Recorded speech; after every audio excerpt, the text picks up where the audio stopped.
কুমিল্লায় উপমহাদেশের বর্ণাঢ্য সঙ্গীতজ্ঞ শচীন দেব বর্মণের ১১৮তম জন্মবার্ষিকী পালিত হয়েছে। মঙ্গলবার সকালে জেলা প্রশাসনের আয়োজনে নগরীর চরথাস্থ শচীন দেব বর্মণের বাড়িতে শিল্পীর প্রতিকৃতিতে শ্রদ্ধা নিবেদন করা হয়।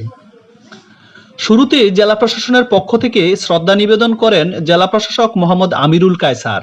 পরে জেলা শিল্পকলা একাডেমি, জেলা কালচারাল কমপ্লেক্স, জাসস কুমিল্লা, বাংলা সাংস্কৃতিক বলয়, কুমিল্লা জিলা স্কুল সহ বিভিন্ন সামাজিক সংগঠনের নেতৃবৃন্দ শিল্পীর মুরালে শ্রদ্ধা নিবেদন করেন। এ সময় অতিরিক্ত জেলা প্রশাসক পঙ্কজ বড়ুয়া, জেলা কালচারাল কর্মকর্তা আয়াজ মাবুদ, কবি নজরুল ইনস্টিটিউট কেন্দ্রের কুমিল্লার দায়িত্বপ্রাপ্ত কর্মকর্তা মোহাম্মদ আল আমিন, জাসস কুমিল্লার আহ্বায়ক সিরাজুল ইসলাম মিলন, কালচারাল কমপ্লেক্সের সাধারণ সম্পাদক শেখ ফরিদ আহমেদ সহ বিভিন্ন সংগঠনের নেতৃবৃন্দ উপস্থিত ছিলেন।